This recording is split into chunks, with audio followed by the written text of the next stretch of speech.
Hey everybody, welcome back to Everyone is Addicted. Today's guest, Jaquie, has so graciously come on to share her story and her knowledge about addiction. So I'm going to let Jaquie take it away and tell us a little bit about herself. Hey, everybody. All right. So, like Jasmine said, my name is Jaquie. I've been sober since June 4th, 1998. So, I've been Oh in wow, this you've business long for a term. while. Right. It'll be 27 years in June. And That's a feat.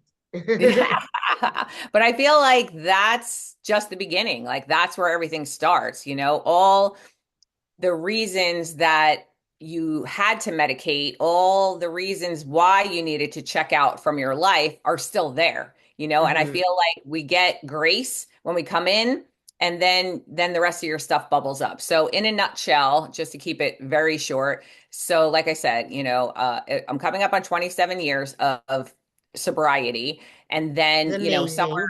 yeah, and thank you. And then somewhere around like 4 years sober, of course, not getting into a relationship, but coming out of a relationship, that landed me in Al-Anon. And then when my emotional bottom started, like a year or two later, I needed to graduate from Al-Anon. I was, helping sponsor an Alateen group. And then I realized when those kids were sharing, like, those were my people, they were talking about Mm. all things that I checked out of my life. And I was supposed to be sponsoring them. And I felt like they were helping me. That landed me in a therapist chair. Fast forward a decade of doing therapy and all the trauma and all the reasons why I medicated my life to begin with, and started connecting dots on all of the things, and and several emotional bottoms in all of them hmm as well. And and I joined CODA, I joined ACA. I feel like ACA really gets to the heart of all addictions. Like, it really uncovers like all the things that I worked on in therapy. So it's a great, if you're graduating from therapy or you're doing it in tandem with Yeah. therapy, We ACA have is a, Celebrate Recovery yeah. in Canada, which is like Yeah, the they have that same here too. Right. yeah, Yes. it's the same Thing. kind of thing where it's like when you graduate, it's more of a kind of like a support group to keep you on track. You know what I mean? That's what Yes. I find with it. But it's religion based, so it depends on what your feelings are, On right? your views, right? Because they Yeah. do have that here too. But for some people who are, non-religious, that's what I like hmm about 12-step programs is you don't need to subscribe to anything, And I did have some, religious traumas growing up. And so I do like that in ACA because it addresses things like that. It helps people with Yeah. religious trauma, people who come from cults, people with eating disorders, or hurting themselves, or alcoholics. So the cool thing about that is it's adult children of alcoholics slash dysfunctional families. And let's face it, we all come from Well, dysfunction. that's why I say everybody's addicted because it's not just like your addiction, but it's the family's addiction too. Absolutely. Absolutely. Everybody is involved, and that's why I picked that name because I feel like just from my own experience, everyone is involved in that addict's life is or sorry, everybody in that addict's life is affected by the addiction. It's not just the addict, right? And Absolutely. that's why you need programs like that because like you said, like some people are coming from different traumas of having addicts in their life and stuff like that, not just being an addict. I love that. I'm definitely going to put that in the show notes because I've never heard of that program before. Oh, ACA. Yeah, it's been around since like 1978. And it was actually a guy who was in AA, and he took like some of the bare bones stuff, the early history of AA. And he had the same experience with the whole Alateen thing. And so he started an Alateen group, same kind of situation. And then he realized the deeper dive that we needed to do. And then so, he created that, Tony A. And yeah, so it's been going strong ever since. And it's interesting because depending on what part of the country you're in the United States, anyway, we had ACOA, which was like adult children of alcoholics, but it was like an Al-Anon spinoff. It wasn't Hmm. ACA, where ACA really gets to the root of things. Versus sometimes I feel like, at least up in New Jersey, where I originally was from, they kind of focus more on the problem and like complaining Yeah, about and it's kind violence. of I it, need to live in a solution. Like, I already know what the problem is. I am the problem. You know what I mean? And I also have lived with the problem and grew up with the mhm, problem. So I'm looking for solution based and practical application in my healing and life like kind of things. Yeah. yeah, like healing and trying to like fix yourself instead of focusing on the negative stories. Like that is one thing Yeah. about AA, as much as it helps. It can be very negative because you are just talking, you're not really talking about your successes, you're talking about your failures all the time. And that kind of isn't really the most positive environment opposed to like what you're talking about, where it's you're figuring out why you drank or did whatever in the first place, Right. which helps you heal from that trauma and Right. realize your triggers, realize who you are and why you are the way you are, I guess. Yes, and connect the dots. And that's the thing. Listen, 12-step programs are great. They're free for $1 and a cup of coffee. They're awesome free therapy. But just like in the real world, you're not going to match with every group. If they're Hmm. constantly just talking about the problem and they're not living in the solution and you need to for your own survival, then find another group because there's plenty of groups out there that are in the solution that do want to help others and give back and help themselves and heal and and live their best life. And then there's other people who just want to sit around and complain, but we have that in real life too. It's not just 12-step programs.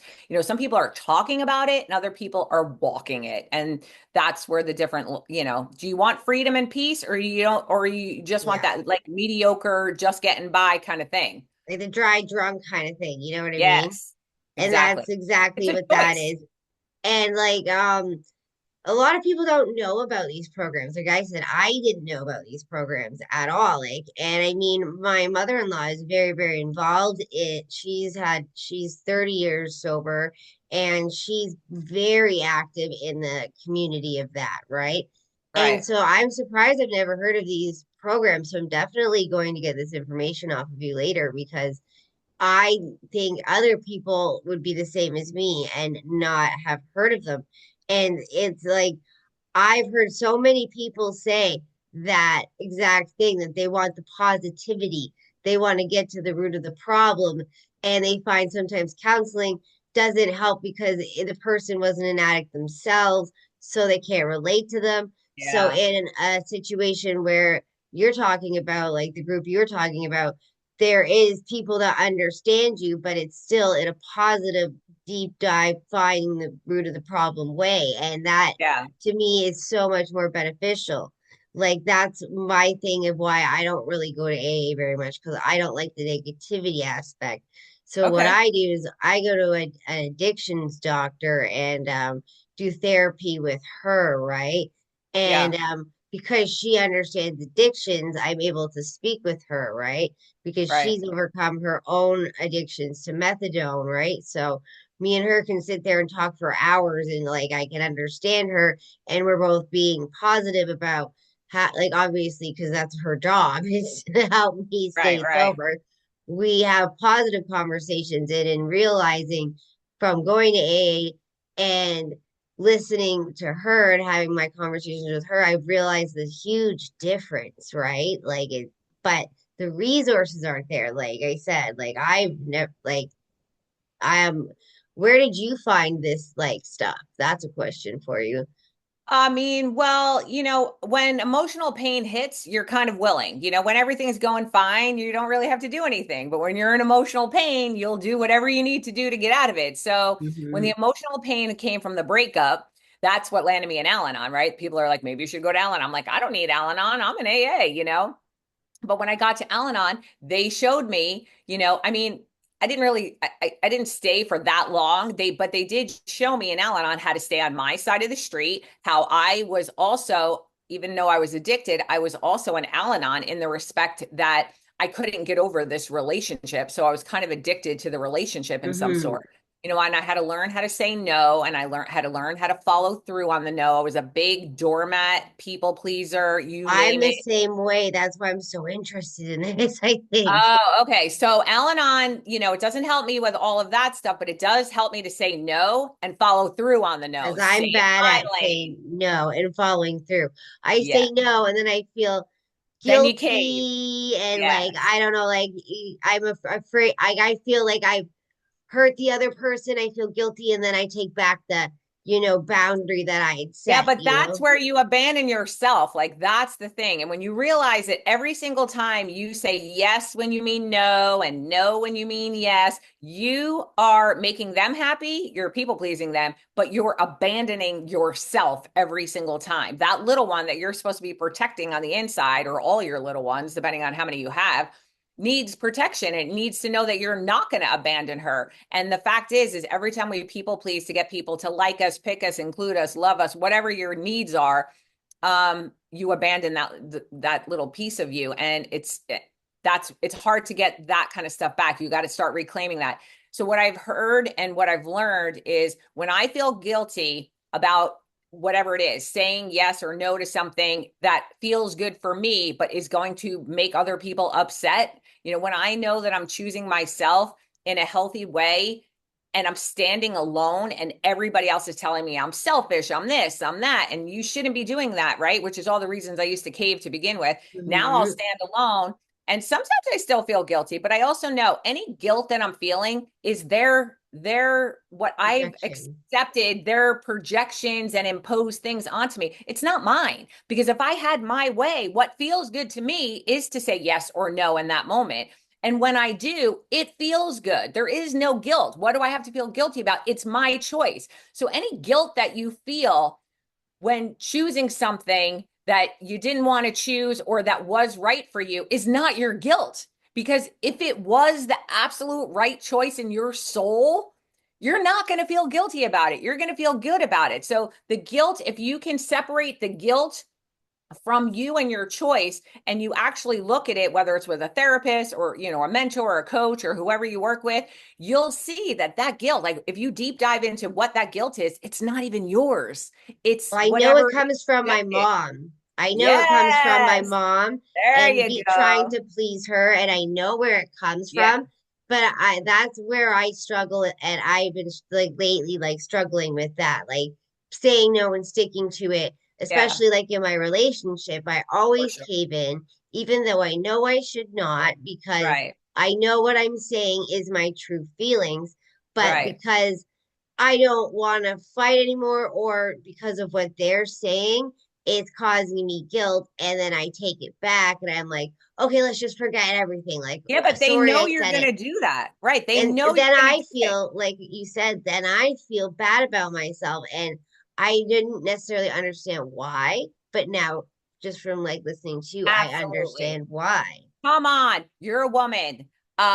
If if your preference is a man, right, that you're dating a man, hmm I don't know one woman under 20 that hasn't done something that she did not want to do, but she did it because she didn't want that guy to leave, abandon her, whatever it was, right? So right there, you're saying yes when you mean no. You absolutely did not want to do that. But for sake of forget them, ending the argument, for sake of literally sacrificing your body, you're saying, sure, whatever, please just don't leave me. I mean, that's abandonment on another level. Oh, And I've done some things just to please an ex that was absolutely, verbally abusive absolutely.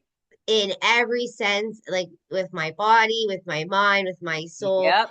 And it just, that trauma sits there and it still continues because in my relationship now, I always You want cave to keep the and I peace. say sorry all the time because of that past trauma.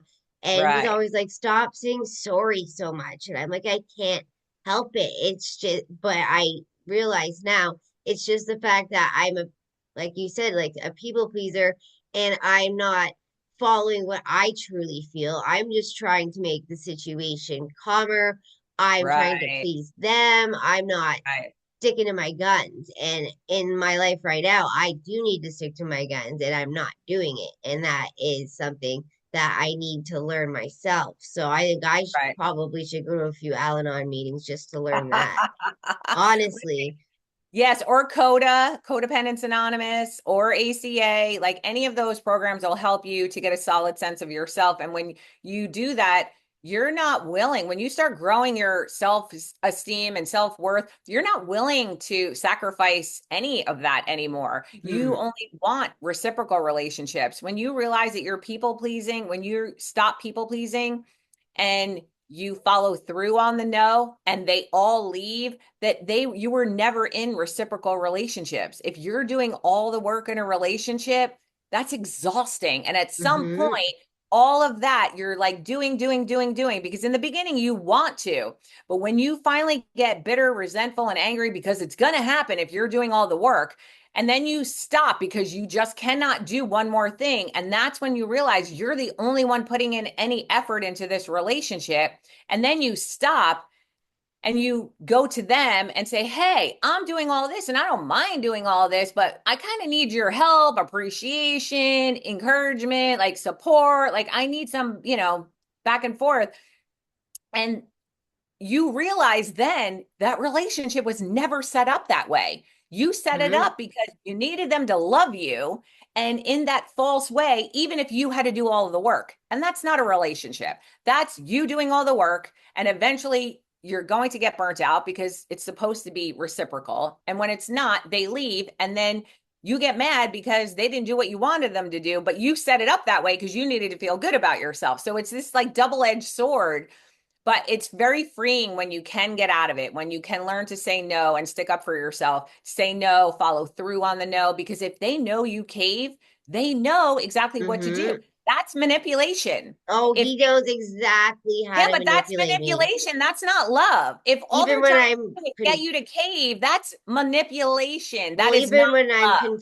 even when I'm confronting him, he has this way of like acting super like, oh, I hate myself and blah blah, like saying things like negative like that, and So then you'll it just calm it down. really makes me cave. But he Yeah. does it every time, and I know better, but it's still just I don't like listening to people say those kinds of things. Do you know what I Right. mean? I totally get that. And the whole reason when you're in people pleasing is because you don't have a solid sense of self and you can't stand on your own. You can't even bear to feel the uncomfortability of everybody else choosing one thing, even if it's wrong and you're standing on your own. Like that uncomfortability of not following the crowd is real. It feels terrifying in the beginning to say no and stand on your own with the potential that they may leave. They all may leave. But if you know that that choice is right for you, you have to know that your people don't want you to sacrifice yourself. Your people, your tribe that will find you and you will find them if you keep choosing yourself. But if you keep sacrificing yourself and abandoning yourself for these others, for what it looks like, and for that, 5 minutes of whatever you think they're giving you, if you really think about it, it's not, is it feeding your soul? Is it making you feel good? Or is No. it draining you? And are you selling your soul to keep it? If that's the case, they're not your people. If I have to people please you, they're not your people. Mm-hmm. That I just love that so much because it kind of gives me comfort in my own situation. Just listening to what you said gave me so much like confidence to be able to do that in my own life with what's going on right now. Do you know what I mean? Yeah.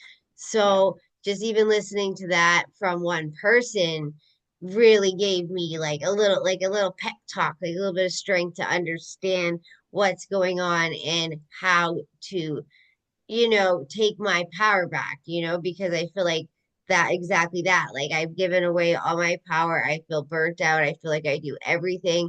And anytime I bring anything up, it's turned around on me. So then again, I don't feel Absolutely. emotionally fulfilled. So it's really not something that is good for me. And even I still stay, and I now know it's just out of fear and anxiety, when in reality, it would be better for me. And that's the truth. It's just hard to swallow, I guess.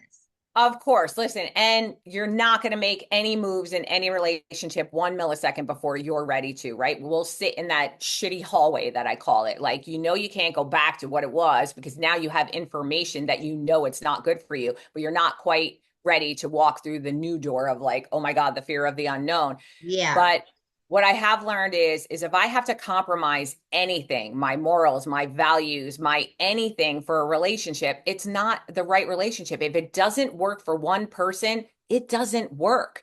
If Mm, they turn things around on you, that's not support. That's not love. That's not compromise. That's not encouragement and uplifting. it's draining and exhausting, and you're the only one compromising all the time. No. Well, that's why I look so tired, or maybe I look stoned because I'm so tired and burnt out.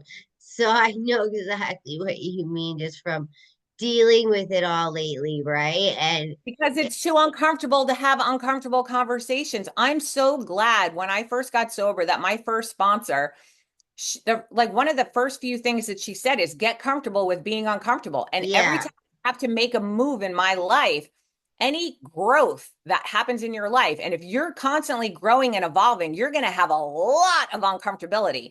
I do not want to deal with conflict. I do not want to have uncomfortable conversations. Does anybody? No. I don't want to call people that owe me money for work and remind them that I've already sent them I three have invoices. somebody that owes I me don't. $50 right now, Right. and I don't want to. Exactly. That's not my job. I shouldn't have to remind you or send you more invoices when you already know that. But Mm-hmm.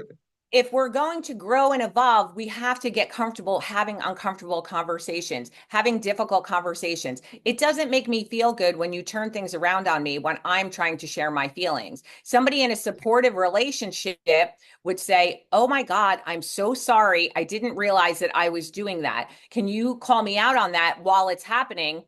So we can fix that and work through it. Somebody who actually cares about you and wants to work through things, wants to hear and validate your feelings, even if they don't share the feelings. They want to hear you. They want to support you. They care enough to care. But if Well, everything is being turned around and you're the only one being sacrificed, then it's probably not so healthy. And if you do try to have the conversation and initiate the uncomfortability, and you're brave enough to say what you need, and they say, "Hey, that's not what I signed up for," at least it's an honest conversation.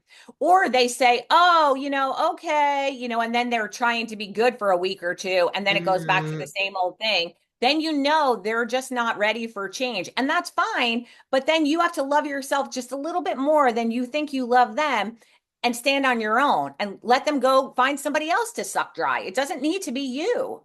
Well, even with that client, like you said, like having uncomfortable conversations, like I have a client that owes me $50, and I've been debating over the last, like, I'd say, like, day or two, sending her an invoice again saying that you owe me the $50 for my services. But I feel like I already said it to you. I sent it to you, and I like have that fear, or I don't know if it's fear or anxiety or what it is, but I don't want to like be pushy, like, and feel like I'm like begging her to pay me when Of course. No, realistically she listen, owes me the money. of course, listen, things happen, right? In business. I know that if I send somebody an invoice and they don't pay me and I say, "Hey, by the way," like I think things happen, people forget things or whatever. But I also know in business, especially businesses that are going down and going down fast, if they're not paying their invoices in 30, 60, 90 days, whatever their time frame is that I'm Mm-hmm. normally getting paid, I know something's up. I don't know if they're going to be honest about it, but I know something's up because it's changed. The energy has shifted.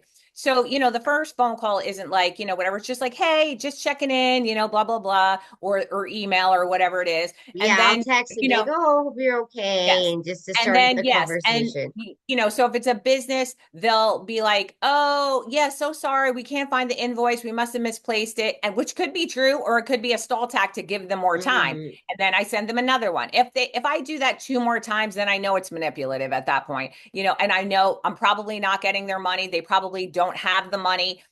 Some people are so uncomfortable to even have that conversation in business because it's uncomfortable for them to, say, "I don't have it." I mean, there's plenty of times where I have it and I don't have it. And I know that. But I also know that it's up to me, especially if I owe somebody money. I'm not going to go into business or ask them to do something for me if I don't have that. But that doesn't mean other people do. Yeah. Because Well, at the time, she they probably thought they had the money, but they may not have it. And they might not, just like you, maybe they're they don't know how. Nobody taught us this. Our parents didn't teach us this, and Yeah, we so certainly didn't true. get it in school. I could teach a master class on having to have an uncomfortable conversation because they're so necessary for every relationship, business, a personal, friendships, whatever. If we're not talking about what's really going on, we're not even being ourselves. We're not even in relationship, whatever that relationship Well, is, that's with somebody authentic, because if you're too afraid to have a conversation hmm and they're too afraid to tell you they have no money, there's a problem. So how does it get resolved? Somebody's got to break the ice and be like, hey, listen, I understand that life gets lifey, life happens and what have you. Just let me know what's happening. Like, I don't want to just keep reaching out to you. Like, that's if a you don't smart have way to it, say just it. let me know. We can figure something out, whatever. So you're letting them off the hook, but also sticking up for yourself. So Hmm you're giving them an in to be like, oh my God, I'm so sorry. I wish, I want to pay you if I had it. I just don't have it right now. And maybe you figure out a payment plan, or maybe you're okay right now and you can, let that go, or maybe they pay it to somebody else later, whatever your circumstances are, but you'll figure it out together. The main point is starting the conversation. But right now, Yeah, it's like you're like sending the things, and if they don't have the money, they feel worse and worse and worse with every invoice because they know they didn't have yeah. the first invoice. And that's usually when it comes to money. If you're not getting a response in the ghosting department after whatever amount of times, they don't have the money. That's Well, been my what she experience. does this too, also, when you say not having the money, she says that she is somebody who's affluent. I do tarot readings for her, right? So if Okay. I do start the conversation, then she just wants another tarot reading. And then I'm in this position of, Now you she owes you haven't more paid money. me, and now you want another one. And now I'm like, how do I say, well, you have to pay me for the first one? She puts me in those positions Well, where they're really hard conversations okay, because of well, that, right? that might be something else, right? That might be manipulative, right? Especially if you know they have money, you can say, listen, this is where you have to be willing to let her go, right? You have to be Hmm. okay with whatever happens because you don't know and you can't control how somebody's going to react, right? I don't know her, you do, Yeah. but you still don't know how she's going to react. But what I do know is if you stick up for yourself, even if she balks, complains, says she'll take her business elsewhere, leaves and never pays you, you're going to get information. Not only that, but you're going to feel good that you stuck up for yourself. So, like somebody in business, when I used to do this one particular job, they wouldn't pay me for whatever the job is, right? But I had to do the job, and then after the fact, we had to do this thing called a cover thing, right? Where you had to cover Hmm the time period from when the job was done to current. And that is included in the fee. But if they never paid the fee, then I don't really have to do that cover because you never even paid me for the job. You know what Yeah. I'm saying?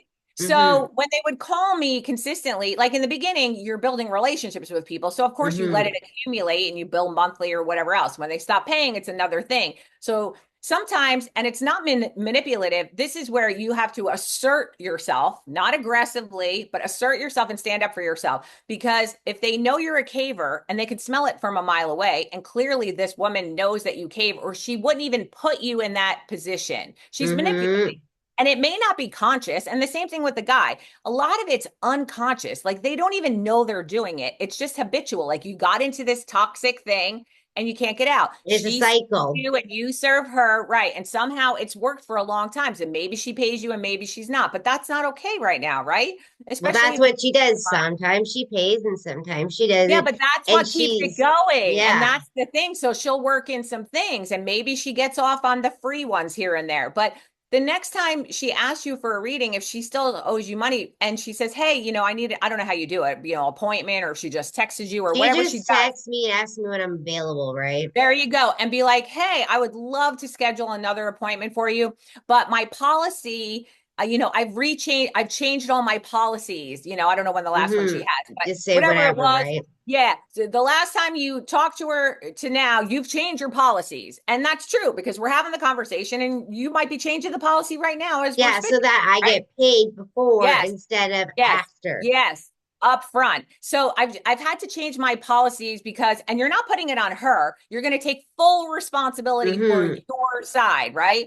this is like, hey, I've had to, I am definitely available. However, I need to let you know I've changed I've had to change my policies because I haven't been getting paid on some of my invoices or whatever you do, some of my some things. I haven't been getting paid on whatever. So I've had to change my invoices and now we have to go on a prepay basis. So as soon as everything is caught up to date with everyone and you're not putting it on her, It just then sounds like it's other people too, because it's I have said, everybody because it's not just her. So it's not yeah.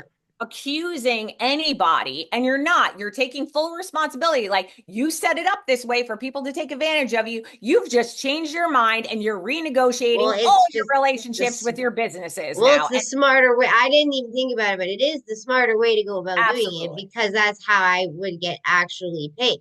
And like when I work on an app, like I work for an app as well.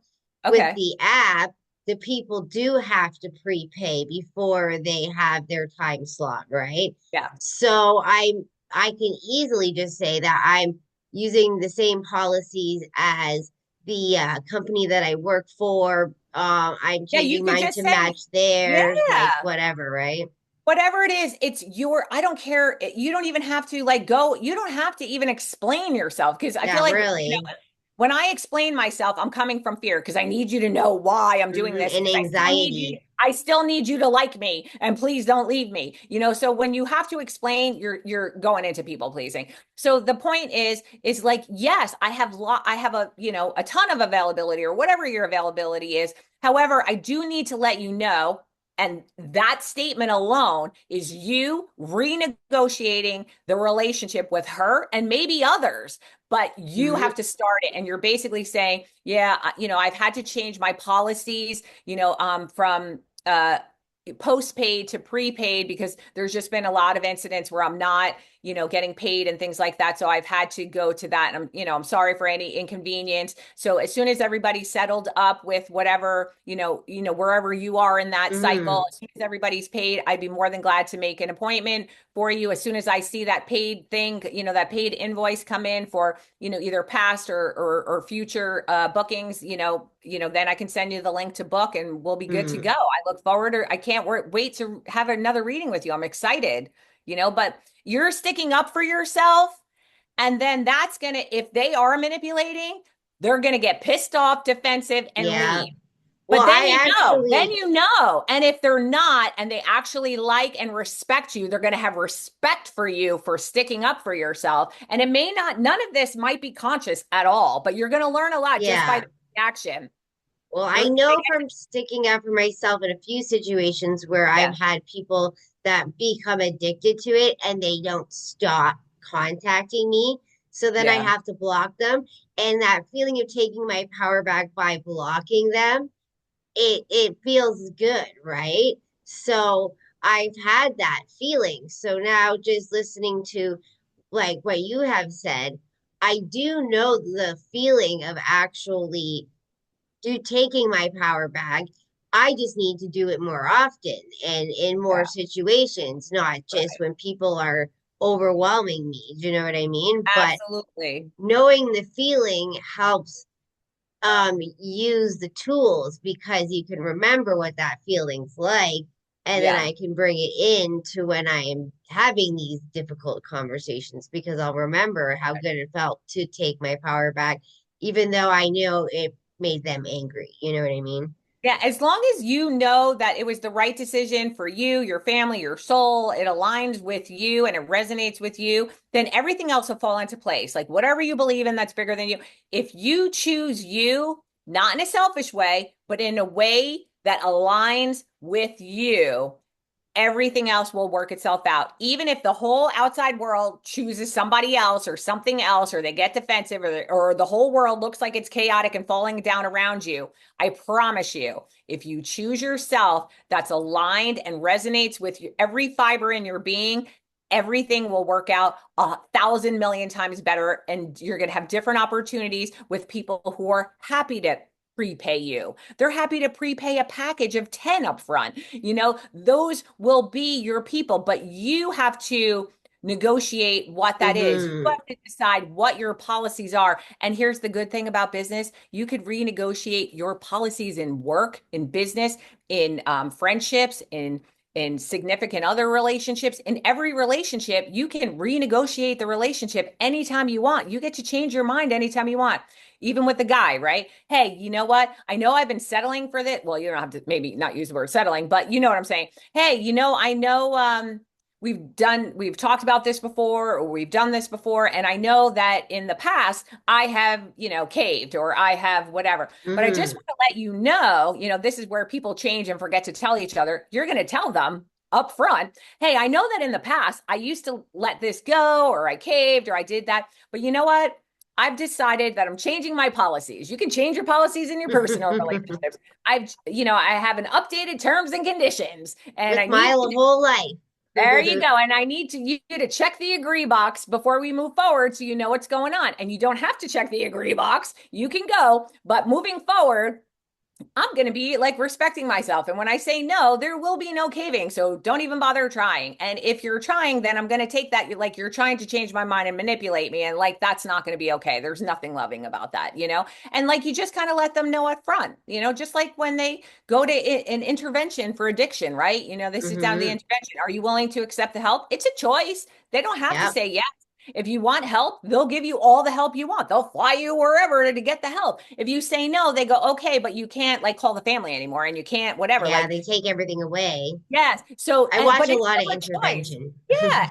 But it's a choice. And maybe they're not ready, and that's fine. But at least they are very clear about where that family stands at the end of that uncomfortable, difficult conversation, right? Mm-hmm. They don't like it. When they're not ready, they're going to get defensive and pissed off and they're going to run away. When they're ready, they're going to be like, okay, you're right. I know you're just loving me, right? So, like, Yeah. that's pretty much how it goes down. So, when somebody's getting defensive, pissed off, and goes away from you, client, friend, or otherwise, they're not valuing your feelings. They're not valuing your new policies. And if they're not valuing your new policies, that's fine. Again, it's their choice to go, but you're going to get a lot of valuable information on who really are your people in five Mm-hmm. minutes just by having the uncomfortable conversations. That's why I don't mind having them now, because there's going to be no doubt in my mind after it. And it's not like it's a test, but it kind of, the reaction tells you everything you need to know of what was real and what wasn't about it, because your people, you can have all the uncomfortable conversations. You can be as crazy as you are. You can be as terrible as you want, and they're never leaving and they're never going anywhere. They may call you on your stuff, but they're not going anywhere. But the Mm-hmm. people that are only there to get their way or to extract whatever it is they're extracting from you, they're going to get defensive. They're going to be like, blah, blah, blah, you're changing it. And they're going to have a tantrum like a child. They're going to have a tantrum, and they're going to be emotionally immature people. And you don't want them there anyway, and be like, I'm so sorry, but I'm really changing and looking at myself and growing. And yeah, I just moving forward, I need to have this in my life. And I'm so sorry that you can't rise to the occasion. And that's fine. That I respect your choice, but I need to respect me a little more. Yeah, it's like saying I respect my choice and I respect your choice. So it's Right. not like a test because you Absolutely. say it in Definitely that way, it doesn't come across that way, and then not. they don't react in like a negative way, like as if they're Well, and being they might. tested, They right? Well, might. they might, Yeah. but I mean, like, when somebody feels like they're being tested, they are going to Yeah. act negative no matter what. So if Or you it's an word it ultimatum, properly, right? Yeah, because it's not an ultimatum. You're just yeah, informing them that you're changing, and you need to let them know because you're renegotiating the new relationship. And what went down prior is not happening anymore. And yeah. believe me, a lot of people leave. A lot of people leave, and I had to grieve a lot of that. But the people that stay, or the people that come into my life now, it is respectful. It is reciprocal. And even if we don't like each other, there's a level of respect where we can coexist in work or in whatever, civil place we need to be, even in Mm. your family, like whatever that is. But you don't have to be in anything other than that. There's no more people pleasing. So nobody's pretending they like you anymore, or vice versa. And it's at least real. Exactly. Well, thank you so much for coming on. I really appreciate and value all of the information that you shared with us because I got so much out of it, and I feel like anybody that is a people pleaser will get so much out of it, because I feel like most addicts are people pleasers just from my experience in talking to them, right? And they'll even, like recovered ones, right? They'll even admit that they have been working on not people pleasing and stuff like that. So, it's a huge thing. So, if you could say one last thing to everybody, what would you say? I would say choose yourself. Even if it's the hardest thing you have to do today, choose yourself. Because again, if it resonates with every fiber of your being and you don't choose yourself, you're selling your soul. You've probably done that your whole life. It's time to choose yourself. It's not selfish to choose yourself, it's the responsible thing. The universe or whatever you believe in cannot align to you if you're not choosing you. If you're not choosing you, who's choosing you? Exactly. That's perfectly said.